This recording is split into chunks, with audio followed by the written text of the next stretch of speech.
Good morning, ma'am. Yesterday in module 1 we discussed about the Mughal dynasties. Rulers we discussed. Yesterday we discussed about how the Mughals also they came to India. From father side and mother side they are the great lineage is there. Yesterday I gave the questions also. Did you find out the answers today? Yes, ma'am. Okay, let us once will recall that question. So here they are the proud of father side.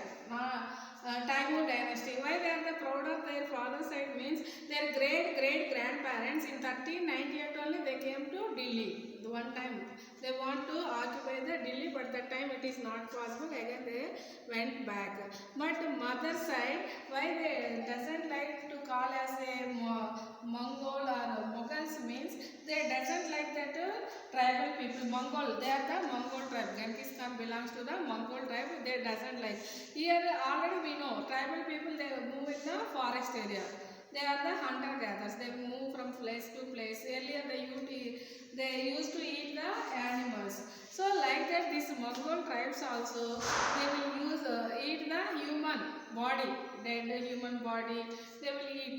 Matter of the minutes only they will eat the human body. That's why because of their policies they doesn't like, they don't like the mother side. We discussed. Next one, who founder also we discussed yesterday. Babur was the founder of the Mughal dynasty. He ruled 1526 to 30. Only 4 years he ruled. In this 4 years, it is not possible to occupy more empire in the established in the Delhi. He confined only North India, that Delhi, Agra, surrounding places only he ruled.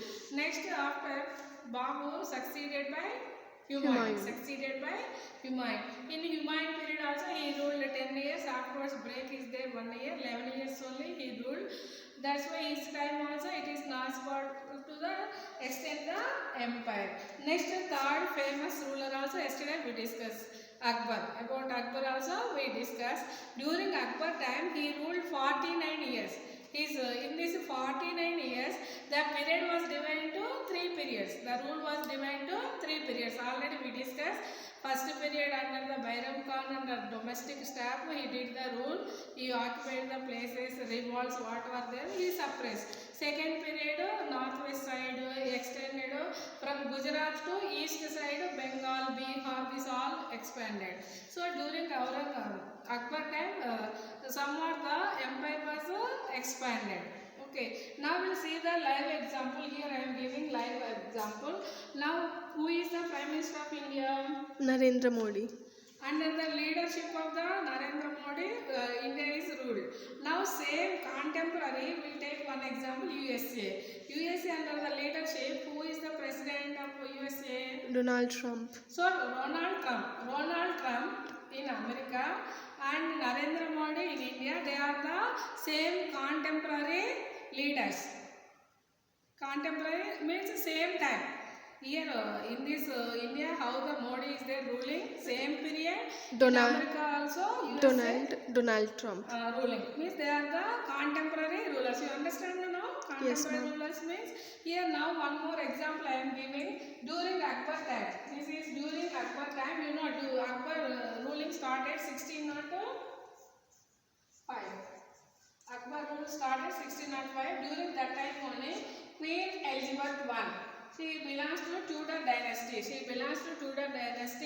Same contemporary period. She is ruling England that time. She ruled England and her empire and her rule is great extent. During her time, her rule was great extent and naval power also. That's why it is called Elizabeth era. That era is called Elizabeth era. Next, one more contemporary ruler we are discussing. Ivan IV Vasilevich. He belongs to Russia. This ruler belongs to Russia. He belongs to Tsar.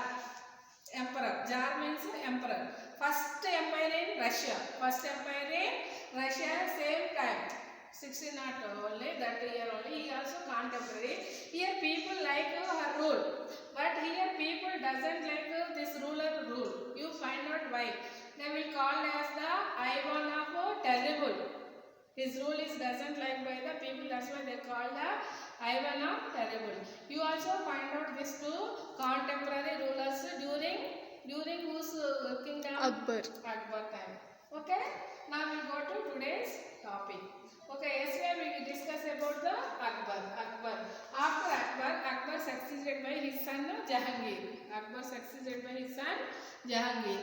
Jahangir started 1605 to 1627 he ruled. So here already we discussed in the Akbar time he introduced so many religious policies. He introduced so many religious policies and his ideas of government, good administration, and so he occupied the kingdom also. Okay, military campaign that all followed. Jahangir, what the Akbar introduced, all followed by Jahangir. Now once again we will see what the good policies. They have good relation with the Rajputs. Mughals, they have good relation with the Rajputs. So here when they are going and occupying the kingdom belongs to any Rajput, they have good relation. They are not again ruling that place. Let them the old ruler only ruling. They are giving the position, but only they have to pay the tax to the Mughals. Like that they are allowed to rule again. And they married the princess of the Rajputs and they are giving the high position to the Rajput rulers. Like this they gave importance to the good relation. So the same one followed by the Jahangir also. And military campaigns means to occupy other kingdom, he also followed that one.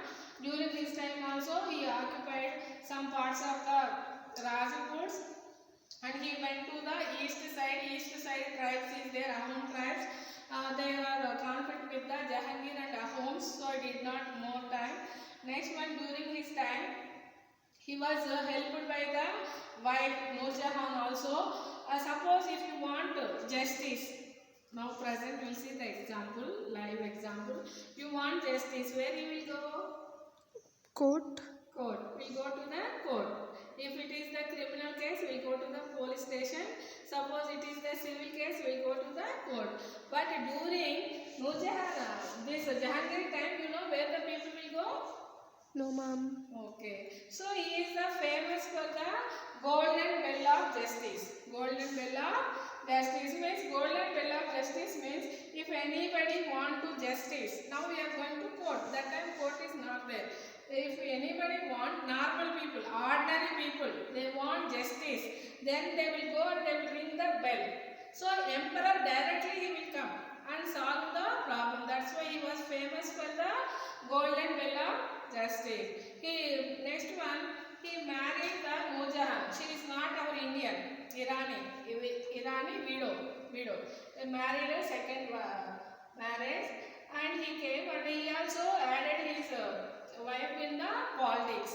She used to attend the court politics. And she also giving some suggestions to the Jahangir. During her time only they printed the coins. One side is the Nur Jahan. She is called light of the world. Nur Jahan is called the light of the world. One side is the light of the world. Next another side we can see the Jahangir face. Like this they printed the coins. These coins were printed in silver. They use the metal silver. Present also we are using coins now. Yes, ma'am. One side what we can see coin. The denomination 1 rupee, 2 rupees. 1 rupee or 5 rupees like denomination we can see. Next another side what you can see. Either we can see the three lions, Okay. or sometimes Gandhiji. Gandhiji means we can see on the Notes. currency notes. Yes. Okay. Now I will show the currency. How is the currency present coins and how is the coins during the Nur Jahan time.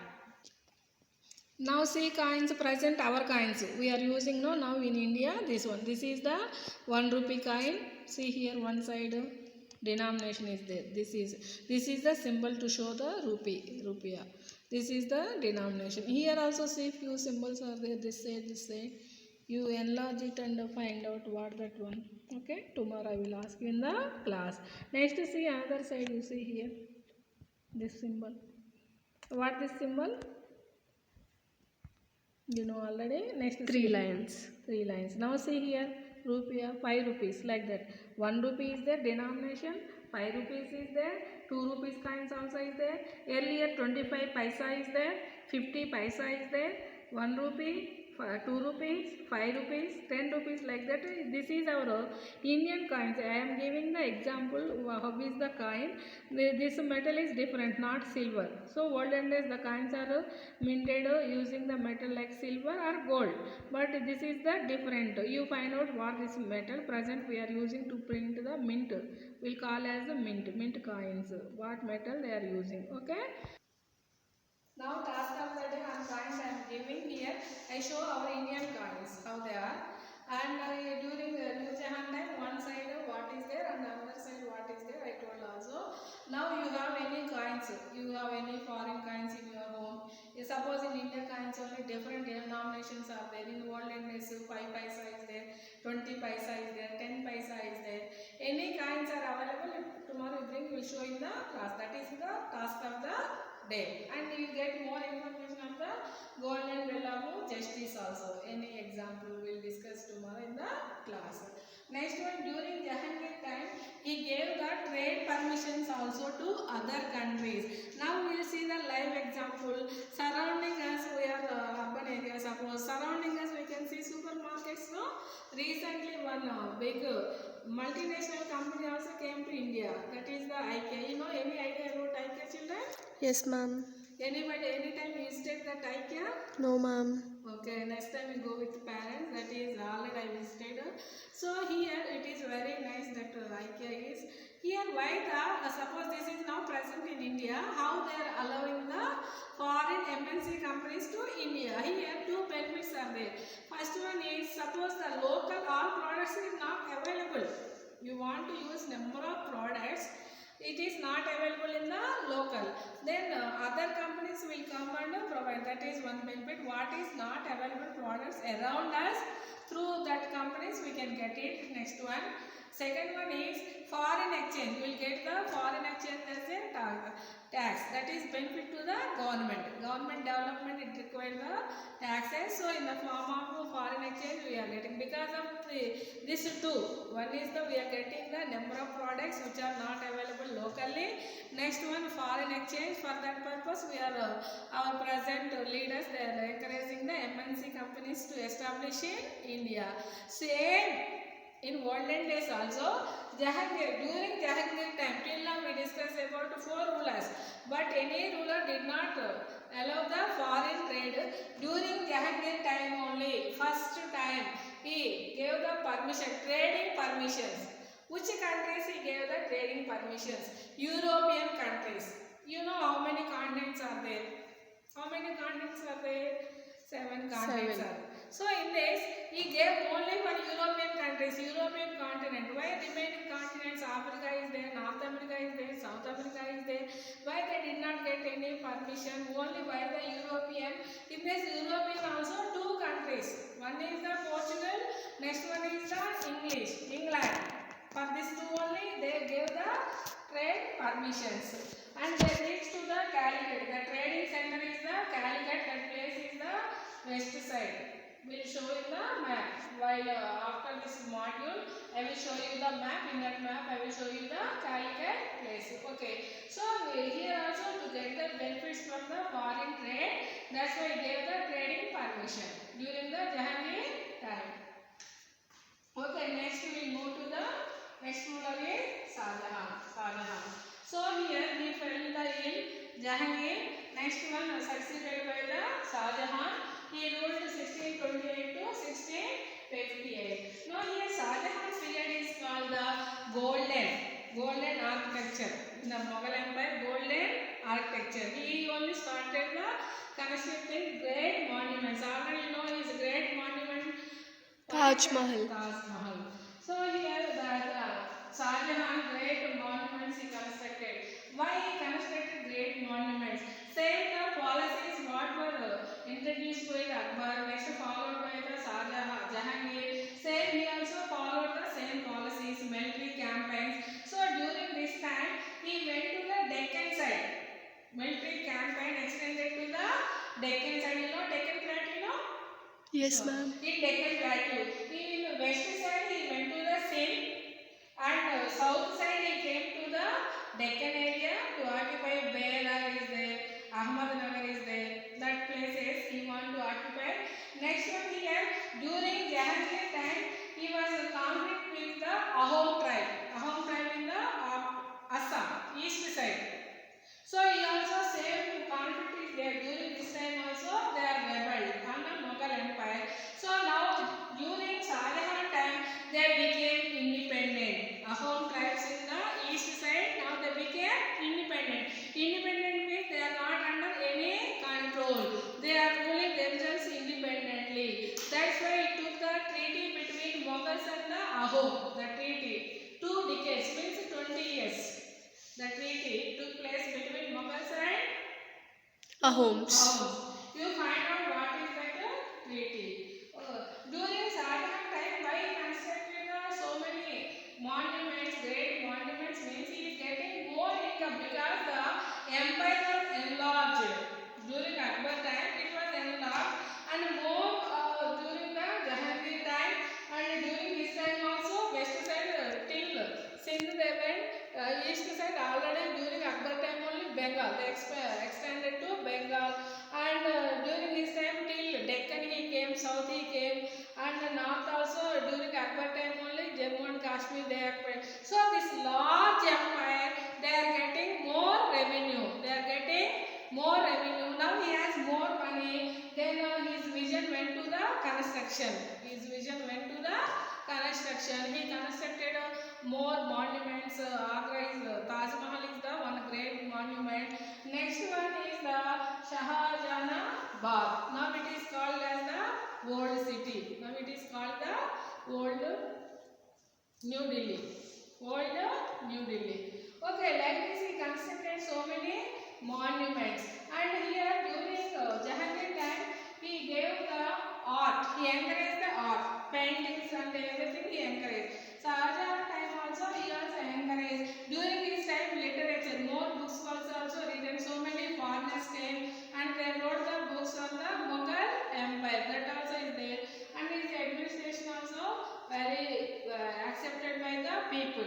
Next one, because shortly 1657, we follow shortly 1657. Now here conflict between, he has 4 sons. Shah Jahan has 4 sons. The conflict between his 4 sons, among them Aurangzeb was victorious. He executed remaining 3 sons of the Shah Jahan. You find out that names of 3 sons of Shah Jahan. Okay. Now we see Aurangzeb became victorious. He ruled 1658 to 1707. Nearly 49 years. He ruled nearly.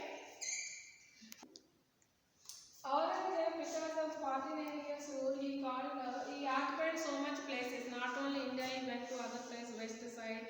And he occupied the large part and see here in the Deccan side till only Kerala is left out, we'll see in the map later. Almost whole India now under the Aurangzeb rule. That's why he is called the conqueror of the world. Conqueror of the world. But he was so many revolts during his time. So many revolts. So 6 they did not support him. Suppose Rajputs were there. Rajputs during Akbar time and Jahangir time they supported the Mughals. Military help or any help they supported the Mughals by paying the tributes also. Here military support they did. Next one they pay the tribute. Tribute means tax. What is the difference between tax and tribute? Tax means on the land they will pay the tax. Revenue as a revenue, that is the tax. Tribute means here the Rajput rulers, even though the Mughal occupied, later they were allowing the Rajput rulers rule them only. Then some amount only, not like a tax, whatever they want to give, they like to give, that much only they are giving. That is called the tribute. So during this remaining rulers time they are giving the tributes to the Mughal kings and they are giving military support. If they want to go to any place to occupy, conquer, they are asking the military support, this Rajputs. Okay. But here Aurangzeb did not, suppose he want to go to any other place to conquer, he is not getting the military support of any Rajputs or Sikhs. Or Ahom already we discussed during Shah Jahan time. Same rebels on Aurangzeb also. Why they did not like Aurangzeb policies here? Aurangzeb here during Akbar time he abolished the jizya tax and the pilgrim tax. Here pilgrimage tax means suppose we will visit any pilgrim holy places are there, Tirupati is there, that is the pilgrim place. Next we will go to Makkah, that also Muslims pilgrim. Of any church is there, we will go and visit, we will not pay any tax. But during Mughal time, earlier rulers they imposed the pilgrimage tax. When the Akbar came to rule, he abolished that one. Means we can freely visit any holy places. No need to pay the taxes. And jizya tax means non-Muslims. Actually, these rulers belongs to Muslims. In India, Muslims are there. Who are there? They don't need to pay the tax. But non-Muslims are there. Hindus were there. Buddhism is there. Jainism is there. So many religious people were there. They are belongs to non-Muslims. They have to pay tax to Mughal rulers. That is called jizya tax. When Akbar came rule, that time these two taxes were there. Then he abolished the taxes. Okay. After Jahangir also not connected. Shah Jahan also not connected. When Aurangzeb came again ruling, that time he restarted the jizya tax. Means collecting the tax from the non-Muslim. He collected the tax. And his target is the temples, Hindu temples. Here Akbar policies are very good policies, religious policy. Even though they are the Muslim, they allow the Hindus. Ibadat Khan, he constructed one prayer hall. All religious people has to go and do their prayers along their religious. He allowed. Okay. Sulhi Kul also introduced one religious policy. All religions are equal like that. He gave so many policies. But here during Aurangzeb, he restricted this all policies. He did not allow remaining policies. He gave only importance to Muslim, that religious policies only. That's why he restarted again jizya tax. And the old temples, what are there? Our old temples, he did not destroy. Beginning, he did not destroy the old Hindu temples, but he stopped the construction. If anybody constructing the new temples at any place, Hindus, he stopped that one. He obstructed, don't construct any new temple, he stopped. Later, he ruled 49 years now. So, remaining his time, what he did at the last, he stopped destroying the Hindu temples also. Like that, Hindus also hate his policies. Already we discussed Rajputs why they are hate the Aurangzeb policies. Now Hindus also. So in his army means all different groups people are there. All religious people are there in army. Yes. So this army, all religious people, they are not helping him to the Aurangzeb. That's why after Aurangzeb, the Mughal Empire declined. Means that after him, the rulers came, but till here only these are the great Mughal rulers. Till the 6 Mughal rulers only we say they are the great rulers. During their time only the empire expanded. After the rulers, the Mughal empire did not expand. They are losing one by one part like that. The remaining rulers lose the control.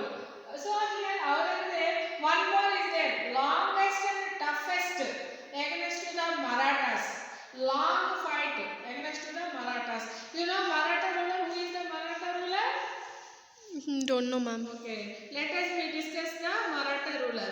Maratha ruler established by the Shivaji. But beginning he was not a king of the Maratha. He was a chieftain, means a Samanta.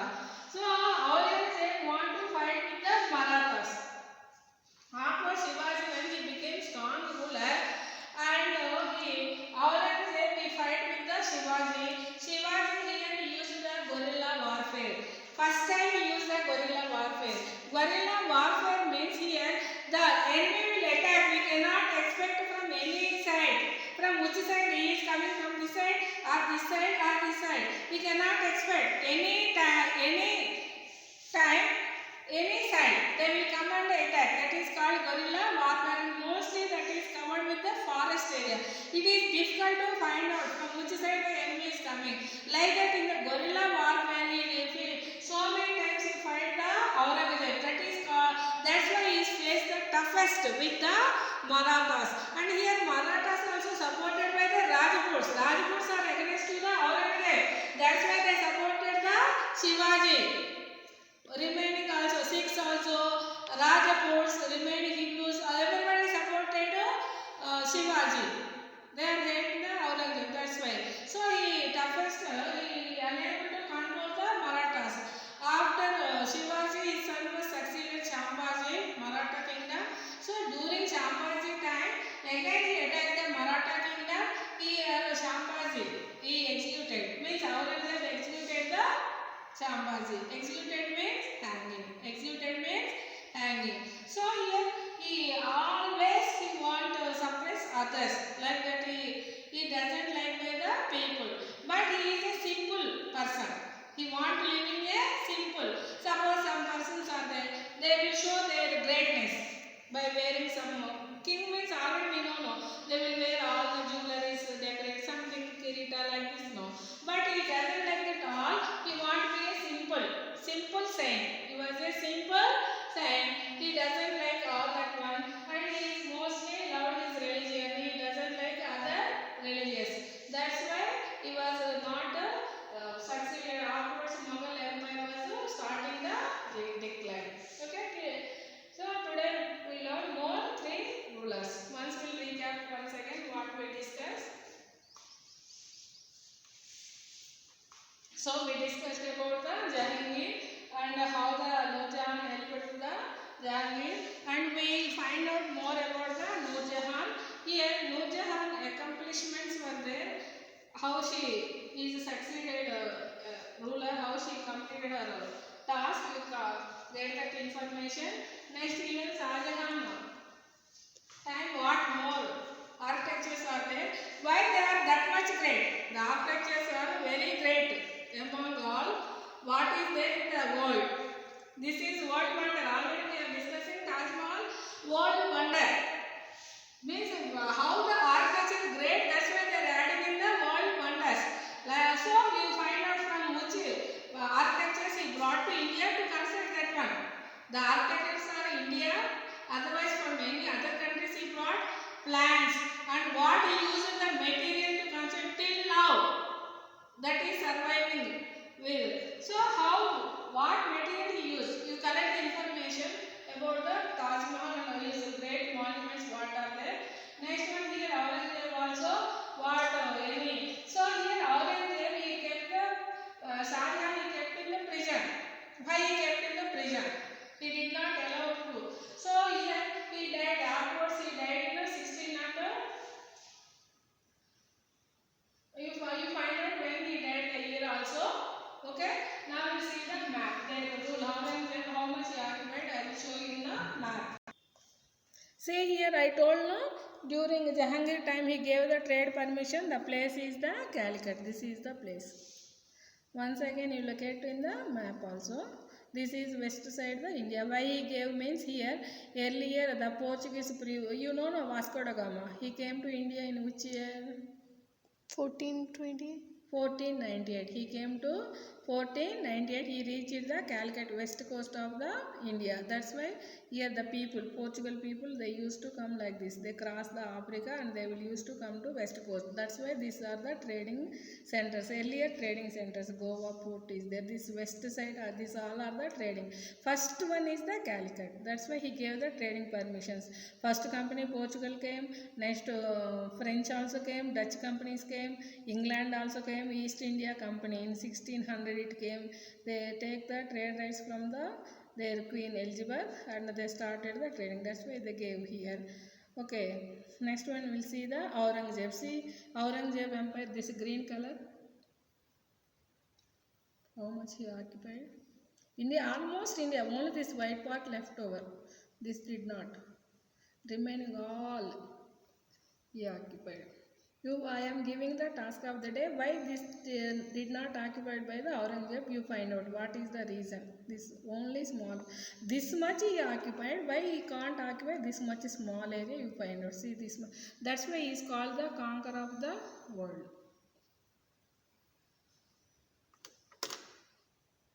Okay, children.